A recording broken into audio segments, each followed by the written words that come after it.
Buenas tardes de nuevo. Vamos a continuar con una de las sesiones programadas del curso, que es la continuación de la evaluación en cirugía cardiovascular y estratificación de riesgo. En esta clase en particular, los objetivos que se van a cubrir es describir las principales escalas de riesgo que se ocupan para predecir lesión renal, mediastinitis, sangrado y arritmias. Bueno, vamos a empezar ahorita con lo que es estratificación en lesión renal aguda. La lesión renal aguda en cirugía cardíaca, es la segunda causa, la cirugía cardíaca es la segunda causa de lesión renal aguda en la terapia intensiva después de la sepsis. La lesión renal aguda como desenlace se ha asociado con un incremento de la mortalidad, de la morbilidad y un aumento en el costo de la estancia hospitalaria. Por lo tanto, se ha también asociado a corto plazo a desenlaces adversos como mortalidad, que incluso con ligeros aumentos de la creatinina de hasta 0.3 a 0.5 aumenta hasta 3 veces la mortalidad en 30 días. Y por ejemplo, un aumento de creatinina solamente de 0.5 también se ha asociado 18 veces a la mortalidad a los 3 días. Y a largo plazo también pues, es un marcador de eventos adversos. Hobson en una serie encontró que los pacientes que hacen la lesión renal aguda en el postoperatorio después de la cirugía cardíaca, 45% va a requerir reemplazo renal permanente, 33% va a tener una recuperación parcial y solamente el 21% tendría una recuperación completa. Y también a largo plazo, cuanto mortalidad se ha observado que los pacientes que presentan lesión renal aguda a un año pues tienen una mayor mortalidad de 11 contra el 5% y a 10 años del 56 contra el 37%. Por lo tanto, pues es una condición que se debe de prevenir en los pacientes. Así, el término que se maneja en la literatura es cirugía cardíaca asociada a lesión renal aguda, por sus siglas en inglés, CS-ACI, y fue este término introducido por Rosner en el 2006, y se define como un deterioro brusco de la función renal después de una cirugía cardíaca y se caracteriza por una disminución en la tasa de filtrado glomerular. Nada más que aquí hay un pequeño pues, inconveniente, ya que en la literatura, como vamos a ver más adelante, las definiciones de cuánto es la disminución en la tasa de filtración glomerular o en cuánto tiempo, pues tiene definiciones muy heterogéneas y varían a lo largo del tiempo. Primero, y esto va cambiando conforme se van modificando las las definiciones de lesión renal aguda. Históricamente, pues la primera fue la de Rifle en el 2004, donde agrupa a los pacientes en 5 estadios, que es Risk, Injury, Failure, Loss y End Stage. Posteriormente, en el 2007, utilizando esa misma tabla, se hace una redefinición de lo que viene siendo lesión renal aguda, y lo único que cambia con la de aquí es que quita las disminuciones o la disminución en el porcentaje de la tasa de filtración glomerular, como vemos aquí, y quita los últimos de Lost y End Stage renal.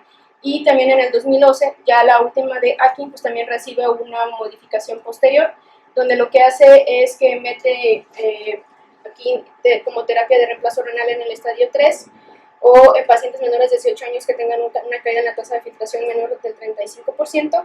Esto permanece sin cambios, lo único es el tiempo, que antes aquí era hasta 6 horas, aquí pone 6 a 12, aquí antes era hasta 12 horas, aquí pone mayor de 12, igual de 24 ya lo pone mayor y de 12 igual mayor. Entonces, pues en la literatura, la falta de una definición uniforme de lesión renal aguda, la incidencia reportada es variable, que puede ir desde un 0.3 hasta un 29.7% en las series revisadas. Y la lesión renal aguda que requiere diálisis, que es otro concepto que vamos a manejar, pues también varía desde un 1.2 hasta un 3%.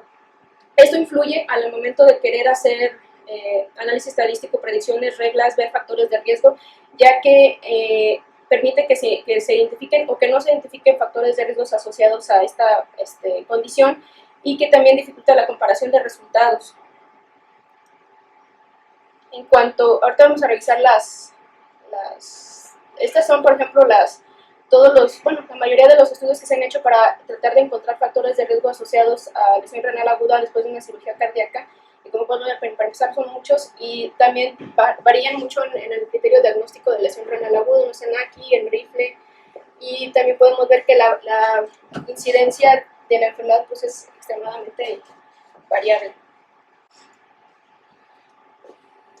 También Se han intentado hacer, para prevenir esta enfermedad, pues varias escalas pronósticas que nos permitan identificar a los pacientes con alto riesgo de presentar la enfermedad y así poder prevenir o dar terapia y evitar esta condición. También, como podemos ver, pues son muchas. No vamos a poder abordar todas, vamos a mencionar solamente las más importantes. Y pues básicamente las más de referencia, las más comentadas son estas, donde aquí hay una división muy importante. De las que están en esta escala hacia arriba son las primeras tablas, los primeros modelos de riesgo que se desarrollaron para predecir lesión aguda, pero esta es lesión renal aguda que requiere tratamiento dialítico. Y de la línea hacia abajo ya son escalas para predecir lesión renal aguda que no llegue a diálisis, porque como había comentado anteriormente, incluso ligeras elevaciones de la creatinina pues también se relacionan a eventos adversos. Vamos a empezar con una de las pues más validadas y de referencia es la de la Cleveland Clinic Score. Fue publicada en el 2005. Esta pues es una corte amplia, son 31,000 pacientes, se realizó en una base de datos retrospectivo de 1993 a 2002, incluyó pacientes con cirugía a corazón abierto, o sea, incluía cirugías de revascularización coronaria, revascularización con o sin una reemplazo valvular, o otras cirugías diversas. La siguiente en esta, el objetivo era identificar factores preoperatorios que nos pudieran encontrar asociaciones en la futura presentación de la lesión renal aguda, y estas son las características de los pacientes que se presentaron en esa corte.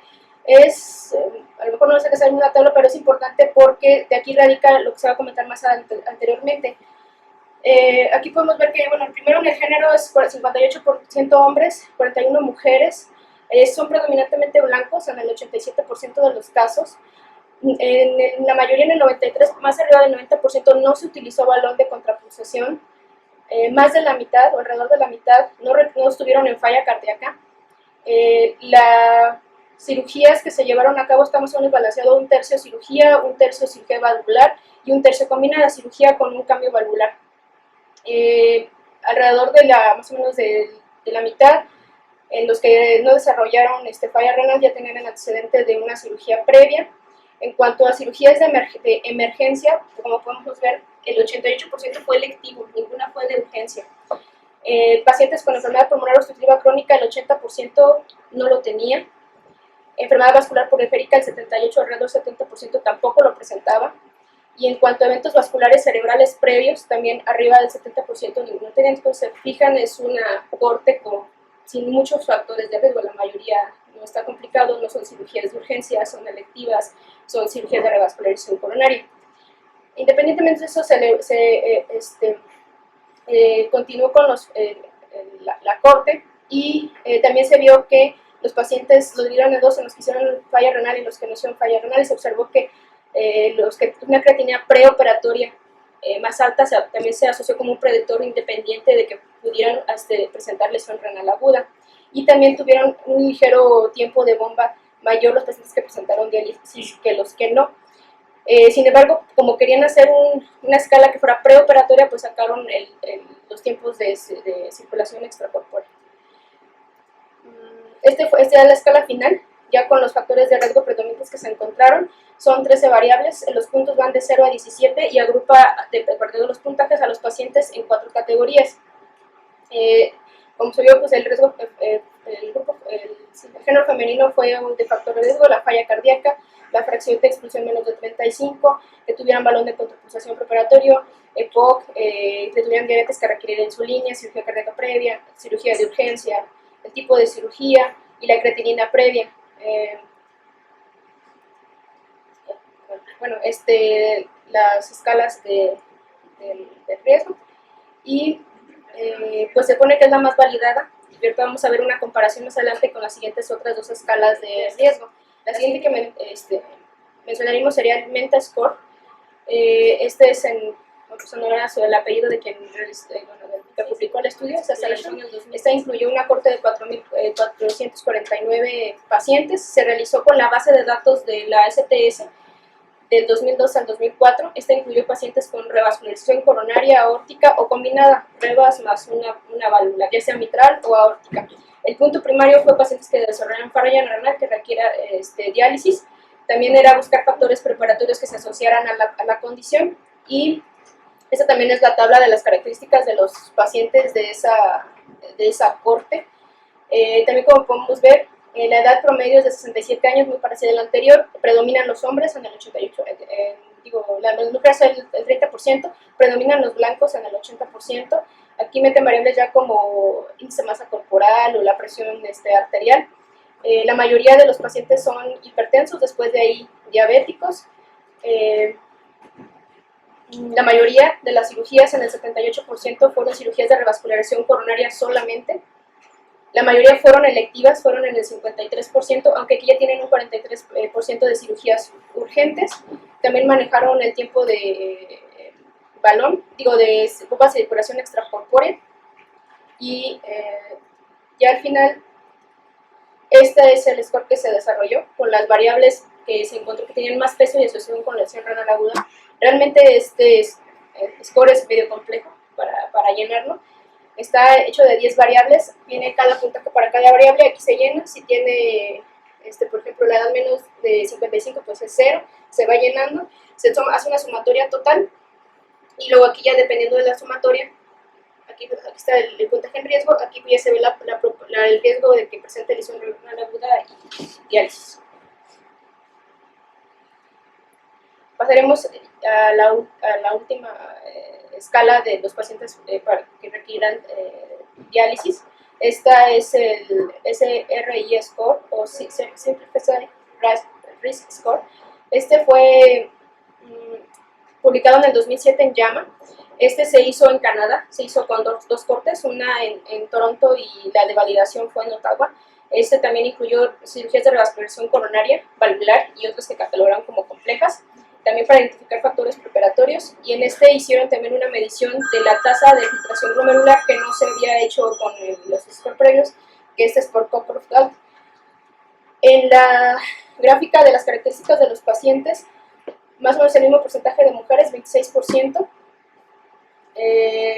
mediciones de la creatinina, que el promedio fue 1, aunque si vemos que los que tienen reemplazo renal tienen la creatinina alrededor de 1.6%. Igual, nuevamente, la mayoría son hipertensos, en segundo lugar son diabéticos. La mayoría, el 45%, tiene una FEBI del 60%, 35% entre 41 y 60, y sumamos, pues la mayoría está arriba del 40% de fracción de expulsión. Muy pocos de los pacientes, 8 o 2%, tienen antecedente de una cirugía previa o que tuvieran colocación de un balón de contrapulsación intraaórtico. Más del 50% de la cirugía nuevamente fue electiva, 39% urgente. El tiempo de circulación extracorpórea fue más o menos igual, 100 minutos, perdón, y ya al final el score que da es son 8 variables, que es la estimación de la tasa de la filtración glomerular, de 31-60, menos de 30 mililitros minuto. Si requerían medicación para la diabetes, la fracción de expulsión menos de 40, la cirugía previa, si no era un procedimiento electivo, etc. Lo único que se hace es que se hace una sumatoria de los puntos y se tiene el riesgo, pues, global del paciente. Bueno, entonces aquí hay dos trabajos que comparan las tres escalas. Nada más pude accesar a uno, que es una validación externa. O sea, estos tres scores los aplican en una corte de España, y aparte de validarlos, pues ven el desempeño de cada uno en la población estudiada. Este fue un estudio multicéntrico observacional retrospectivo en pacientes que fueron sometidos a cirugía cardíaca, y se hizo en el 2007 en España, y se encontró que las tres escalas subestimaron la necesidad de requerimiento de diálisis, o sea, tienen una pobre calibración, que mejoró la calibración al excluir cirugías diferentes a revascularización coronaria, o sea, porque había los clasificaron pacientes con cirugía de revascularización más válvula, o revas más otra cirugía diferente. Y esto pues viene a cuenta de que, como observamos en la tabla, pues la mayoría de los pacientes, cuando se hicieron esas tablas, la mayoría eran cirugías de revascularización. También, en cuanto a la subestimación de la necesidad de tratamiento con diálisis. Esto se debe a que la mayoría de los pacientes pues no estaban graves y la corte que se utilizó para evaluar estas herramientas tenía un riesgo, factores de riesgo mayores que los que utilizaron para desarrollarse dichas tablas. También se encontró que en cuanto a desempeño, la de la Cleveland Clinic Score y el SRI tuvieron un mejor capacidad de discriminar entre pacientes de bajo y de alto riesgo, al contrario del Menta, que no tuvo esa discriminación, pero que selectivamente en los pacientes diabéticos sí, porque como recordamos ellos manejaban entre las variables si requería insulina o no, y que en pacientes sin que no o sea, los pacientes que no desarrollaron lesión renal que requeriría diálisis tuvieron puntajes altos cuando no debió de haber sido así. Y esto es debido a que, aunque como comenté ahí, hicieron medición de tasa de filtración glomerular posteriormente, para simplificar ese score que estaba muy aparatoso, cambiaron la tasa de filtración por la creatinina. Entonces, refieren que al cambiar la creatinina, pues no es un valor muy específico para valorar realmente la función renal y que esto es consecuencia. Y también se ha visto que el SRI se ha sido validado en España, Polonia y Estados Unidos con buena discriminación, y solamente en un centro de Estados Unidos que se compararon de nuevo las tres escalas, el Gember encontró una mejor discriminación de TACAR y Menta en comparación con el simplificado. Sin embargo, pues actualmente las que se consideran mejor, con mejor desempeño, pues es la de TACAR y la de Cleveland Clinic y el Menta. Pasaríamos ahora a las escalas que predicen lesión renal sin necesidad de tratamiento dialítico. En esta tenemos la del NNSD-SG Score. Esta son por sus siglas fue realizada en el norte, en Nueva Inglaterra.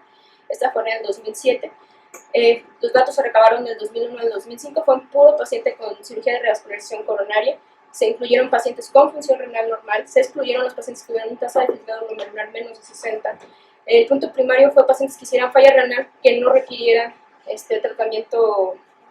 Fue pacientes que hicieran falla renal menos de 30, pero que no requerían tratamiento dialítico. La tasa de filtración, esta se midió por MDRD, y se calculó primero, preoperatorio, se le hizo una medición de creatinina antes de la cirugía y el pico máximo después de la cirugía, y con eso se hizo el cálculo de la tasa de filtración.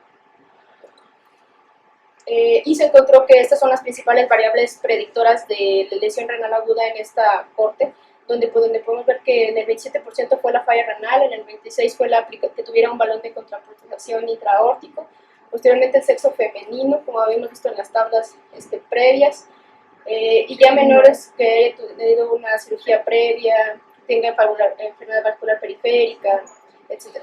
Al final queda esta tabla, donde son 11 variables, y lo que se hace aquí es que se van sumando los puntos, se busca el puntaje y se solapa con la línea y se ve el riesgo de lesión renal.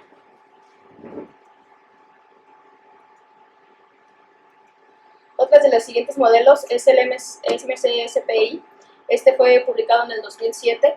Esta es una corte de 4.801 pacientes.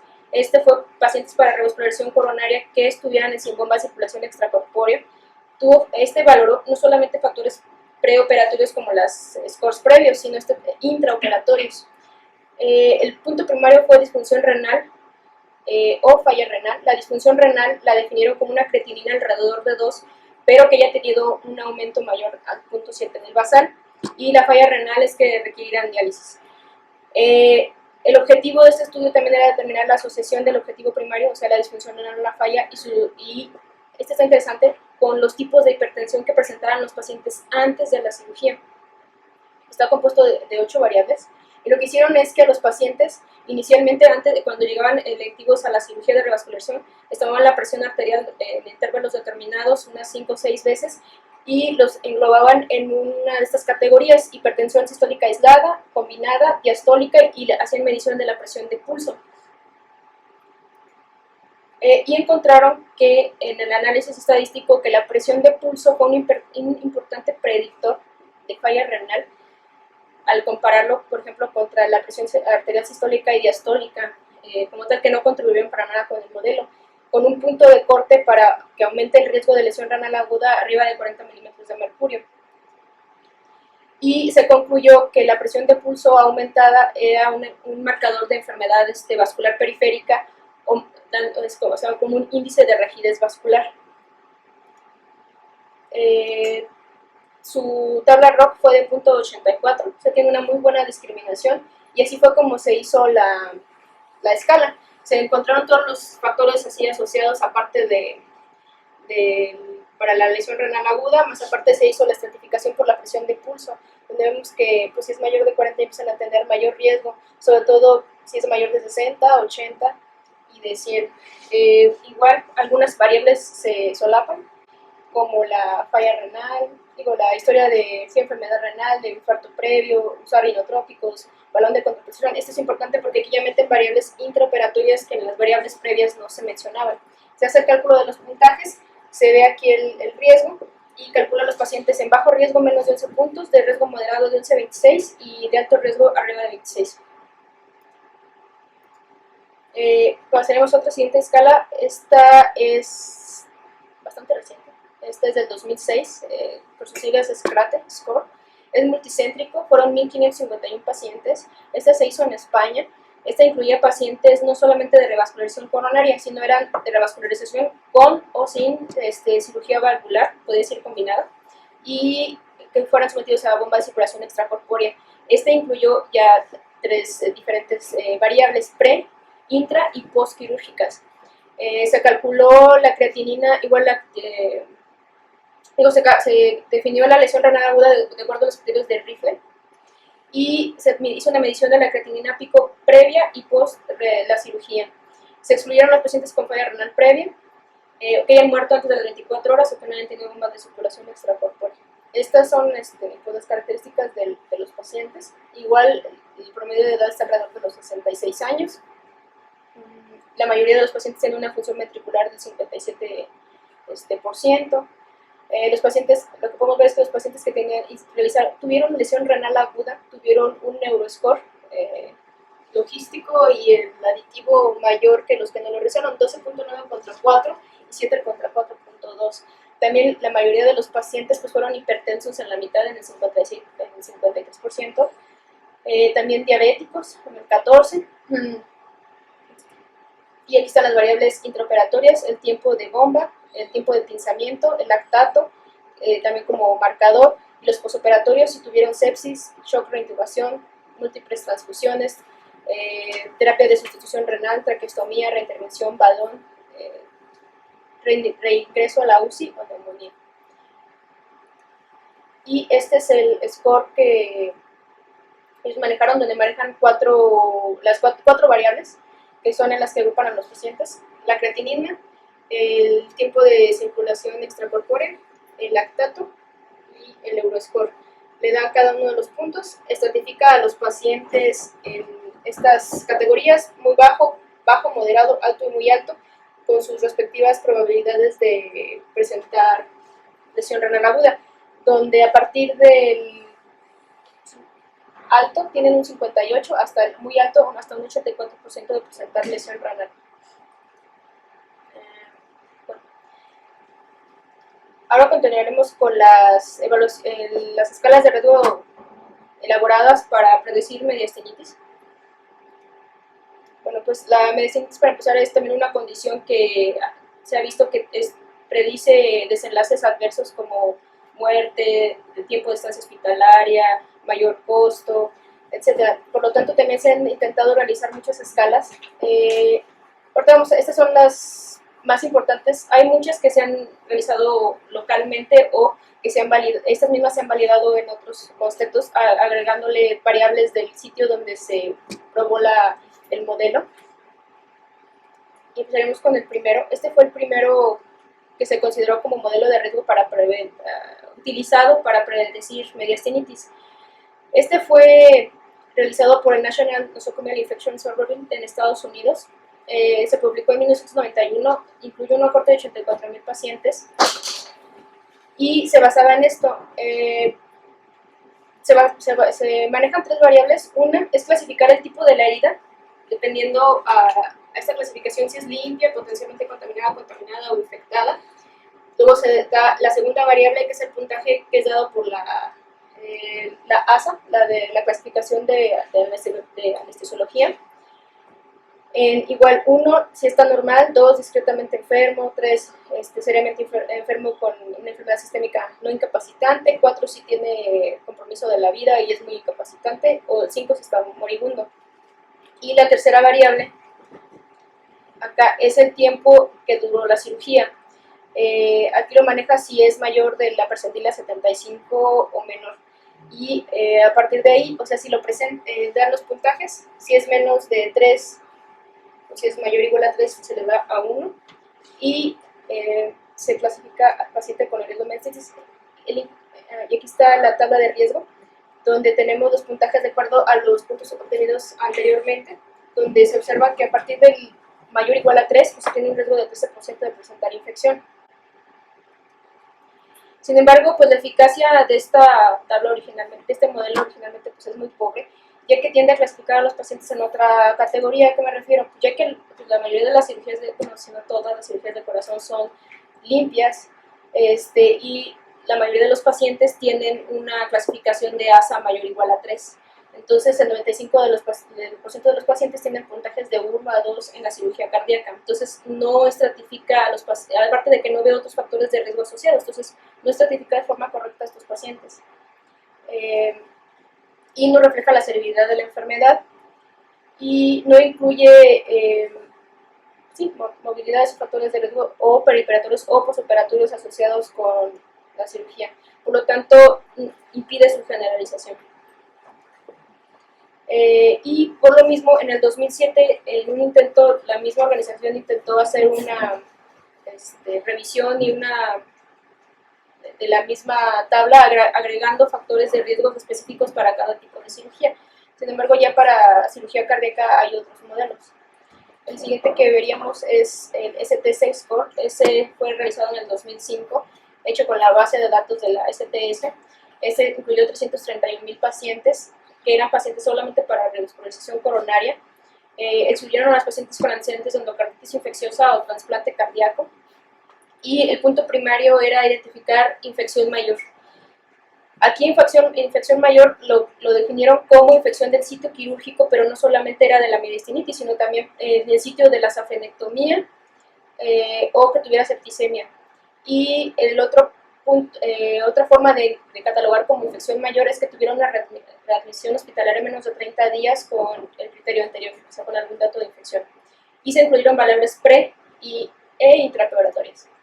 Este fue ya la tabla con las variables que tuvieron más peso y se asociaron más con el desenlace final. Hicieron dos tablas de riesgo, una con puras variables preoperatorias, una con unas variables intraoperatorias, y hicieron un combinado, con el combinado que es las preoperatorias y las intraoperatorias. Inicialmente en las preoperatorias se habían puesto el choque cardiogénico, el infarto del miocardio y la cirugía concomitante. Sin embargo, se excluyeron ya posteriormente porque la prevalencia de los eventos en esa corte fue muy poca y pues realmente no contribuía al peso del modelo. Entonces se puede utilizar de dos formas: preoperatorio, el intraoperatorio o pues, el combinado. En esta corte, pues el porcentaje de infección fue del 3.5%, y de esos mediastinitis solamente fue el 0.6%. En cuanto a su capacidad de discriminación, pues tiene una ROC del 0.7%. Es un score robusto y discrimina entre pacientes bien, pero entre pacientes solamente de bajo y de alto riesgo. Sin embargo, como vimos en la definición, incluye riesgo de infección, o sea, incluye otras complicaciones, no solamente la mediastinitis. Y no evalúa otras asociaciones, también otros factores asociados con la mediastinitis, como el tiempo o el uso de tratamiento profiláctico o el uso de la bomba de infusión de insulina en pacientes diabéticos. La siguiente escala, esta es el VHIS Score. Se realizó en el Reino Unido. Se hizo en el 2015, es reciente. Se tomó una corte, fue prospectivo, de 4.087 pacientes que le iban a cirugía de revascularización coronaria con o sin un procedimiento adicional, que por ejemplo fuera valvular. El punto primario también fue cualquier infección en sitio quirúrgico, que nuevamente lo definieron como a nivel de la safenectomía, external superficial o del espacio orgánico o profundo, o sea, la mediastinitis. En este incorpora factores de riesgo intrínsecos, o sea, intraoperatorios. Las definiciones de las infecciones esas se sacaron del CDC y hicieron un score relativamente sencillo con 5 variables en las que se le daba puntaje sí o no. Si era diabético 1, índice de masa corporal mayor o igual a 35,2, femenino 2, si era la cirugía de urgencia 2, si tenía una FEI menor del 45% en 1. Y dependiendo del puntaje, pues los agrupa en estas escalas de riesgo, donde si se tiene un alto riesgo mayor o igual a 4, se tiene una probabilidad del 16% de realizar de tener una infección en el sitio relacionada con la cirugía cardíaca. En esta corte la cantidad de infecciones fue poca, fueron 96 casos. Sin embargo, pues sí tiene una aceptable capacidad de discriminar pacientes en los grupos. Sin embargo, por la poca cantidad de pacientes con el desenlace, estuvo limitado en su habilidad para reconocer a lo mejor otros factores asociados a la infección. Y ahorita otra limitación que tiene es que solamente se ha realizado en 2 centros y no ha tenido una validación externa. También dentro de los objetivos pues es revisar, y pasaríamos ahorita ya a la evaluación en cirugía cardiovascular con las escalas de riesgo para sangrado. Ahorita quise empezar primero con esta escala, que es más reciente. Te voy a explicar por qué. Se realizó en el 2011. Esta incluyó 11.454 registros, se conoce como PAPWORD o BRISC. Este es un análisis retrospectivo. Fue pacientes con cirugía cardíaca, o sea, puede incluir revascularización o valvulares que fueran sometidos a bomba de circulación extracorpórea en un lapso, y se cuantificó el sangrado. Como definición de sangrado postquirúrgico fue que sangrara más de 2 mililitros por kilo por hora en un lapso de 3 horas desde que llegara a la unidad de cuidados intensivos hasta cualquiera de las siguientes cosas: que pasaran 3 horas, o que se transfundiera, o que tuviera que ser reintervenido, o que muriera.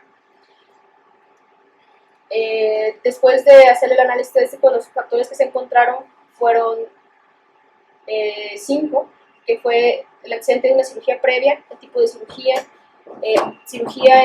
enfermedad de la válvula aórtica, un índice de masa corporal mayor o igual de 25 y la edad mayores de 75. Si tenía los factores de riesgo, pues se le daba 1, si no los tenía, se le daba 0. La escala va de 0 a 5 y se estratifica a los pacientes en 3 grupos: bajo, medio y alto riesgo, donde si se tiene un alto riesgo tiene un 91% de probabilidades de tener un sangrado postoperatorio. Esta es, a la que me parece, es la escala que más se podría aplicar y pegar un poco más a la práctica, porque ahorita lo vamos a comentar más adelante, es la única que ahorita estandariza o trata de estandarizar o llevar un término de definición de sangrado que pudiera ser utilizado de manera pues estándar en otras unidades. En esta corte, el 7.5% de los pacientes tuvo sangrado, y la única, pues ahorita lo que encontré, no encontré alguna validación de esta escala en algún otro centro, así que todavía no, pues solamente es el resultado de esta corte. Excluye factores intraoperatorios, o sea, todos los factores fueron antes de la cirugía, no menciona nada de factores dentro de la cirugía de revascularización o de valvular. ¿Por qué empecé con esta gráfica? Porque hay otro como punto de vista. Hay quienes clasifican el riesgo de sangrado, pero con otros marcadores diferentes, como el volumen de sangre transfundida o la necesidad de reexploración. Antes se tomaba así. Inicialmente las primeras escalas de riesgo se realizaron con esos desenlaces o esos puntos primarios. E indirectamente pues se predecía el riesgo de sangrado de los pacientes. Como vemos, esto empezó desde 1989. Todos estos son en cirugía de revascularización coronaria. Y sí, como que indirectamente se hace una valoración de riesgo de sangrado a través del volumen de sangre transfundida o la necesidad de reexploración. Aquí hay muchos, como este es más parte de la tabla. Y pues las definiciones de sangrado, de necesidades de transfusión, cuántos paquetes globulares, en cuánto tiempo, a partir de cuánto de sangrado, por hora, por 2 horas, por 3 horas, por mililitros, pues varía mucho de estos estudios a otros. Por ejemplo, transfusión a un día o después de la cirugía o en el día posterior. Otros si se les transfunde 2 unidades de transfusión o más. Hay otros que toman más de 5 unidades. Hay otros que toman que se le haya transfundido al paciente durante todo el periodo posoperatorio. Entonces, si nosotros evaluamos esas escalas de riesgo, pues cuando vemos que es por volumen de sangre transfundida, pues tiene muchos inconvenientes, puesto que la terapia de transfusión varía ampliamente de un centro a otro. Hay centros que transfunden desde un 2 hasta casi un 90%. Tampoco existe un consenso a partir de cuánto pérdida de volumen sanguíneo o disminución en el hematócrito se tenga que transfundir a los pacientes. Por eso hay diversidad de protocolos. Y también la necesidad de transfusión pues, es observador dependiente, ya que en otros estudios incluso se ha observado que hasta en un 18% de las transfusiones pues, son inapropiadas. Entonces, el tratar de predecir el riesgo de sangrado en base al volumen de sangre que se transfunde a los pacientes pues no es muy adecuado. Y cuando se hace a partir de la necesidad de reexploración, pues también la necesidad de reexploración es observador dependiente.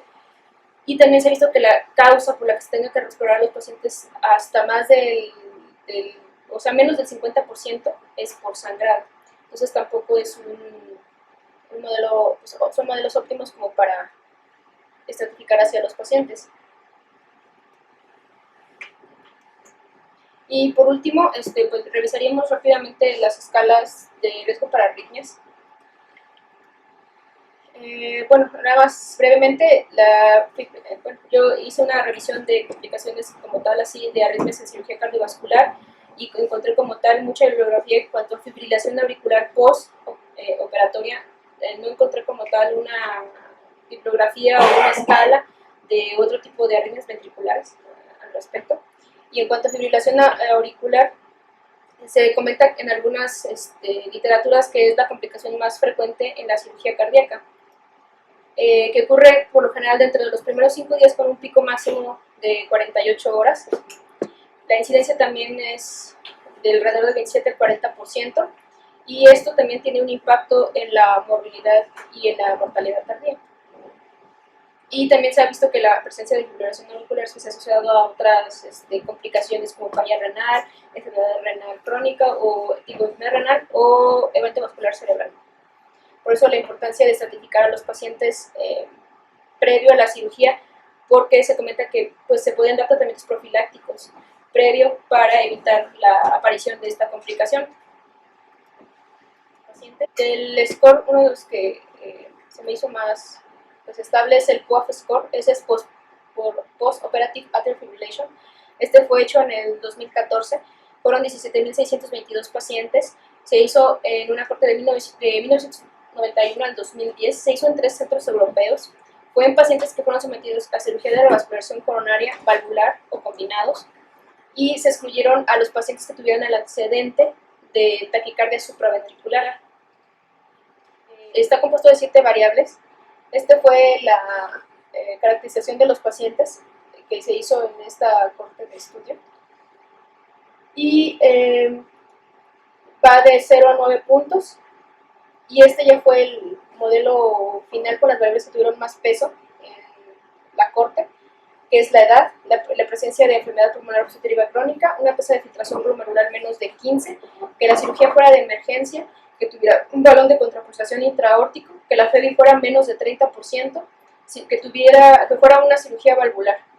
Y aquí están ya los puntajes que se otorga cada una de los factores. Aquí se pudo observar en este estudio que los pacientes que tenían un riesgo alto, o sea, mayor o igual a 3 puntos, se asoció con un número mayor de complicaciones, aparte de la fibrilación auricular, con otros desenlaces adversos. Y también sirvió para identificar a pacientes que se beneficiarían de un tratamiento farmacológico previo antes de la cirugía. Su capacidad de discriminación entre los pacientes fue adecuada, pero no tan buena, con una tabla de 0.65%, 0.65. Y sin embargo, se vio la asociación, o sea, los pacientes que tenían mayor puntaje, al mayor de 3, tenían mayor índice de evento vascular cerebral, de falla cardíaca, de enfermedad renal crónica en esta corte. Pero por el tipo de diseño del estudio y los datos que se obtuvieron, no se pudo establecer si la asociación, no sé si la FA era también una causa o una consecuencia de dichas complicaciones. Y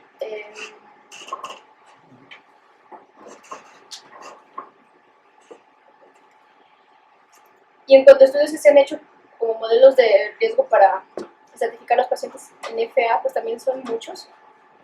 Incluso los más recientes intentan validar escalas previas realizadas para otras cosas como el CHAT o el CHAT-VAS2 para tratar de predecir la presencia de fibrilación auricular. Sin embargo, muchos de estos modelos pues tienen muchos inconvenientes. Por ejemplo, el primero del de Saman, este intentó predecir la aparición de fibrilación auricular, pero basándose en la anchura de la onda P. Si era mayor de 155 milímetros y era de sexo masculino, tenía mayor riesgo. La corte también fue muy pequeña, o sea, fueron 126 pacientes y fueron sometidos a revascularización coronaria.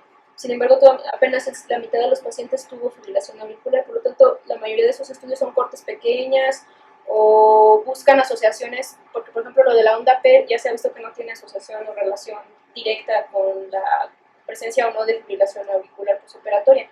Otro ejemplo es Matthew, en este fue multicéntrico, fueron 17 variables pre y postoperatorias, los dividió en 3 categorías.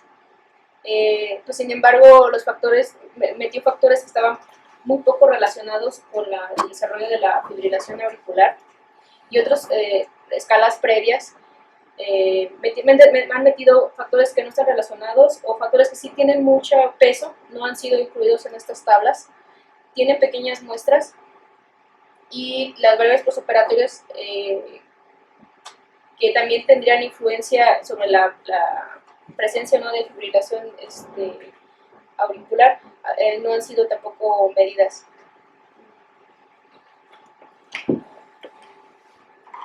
Y en tablas previas también han excluido pacientes pues, con FEBI baja, con enfermedad renal, en esos tipos de cirugía, que son estos que se ve que evidentemente son pacientes que van a tener más riesgo de desarrollar la fibrilación. Entonces, en conclusión en general, pues las escalas de riesgo son unas herramientas útiles ya que nos permiten pues, no solamente estratificar al paciente, sino dar asesoramiento postoperatorio, hacer una mejor selección para incluir a los pacientes en estudios para futuras protocolizaciones, hacer ensayos clínicos, comparar los desenlaces entre diversas instituciones, planear hospitalariamente la necesidad del paciente después de la cirugía. Sin embargo, pues he visto que estas tablas varían mucho entre los factores de riesgo que presenta cada una de ellas, el peso que cada uno de los factores tiene dentro del mismo modelo y su desempeño también es diferente, debido, pues como hemos visto, a la diferencia de las características en la población donde fueron desarrolladas, a la diferente forma en que se definen los desenlaces primarios, al número de variables que incluyen y como he comentado, pues al peso de cada uno.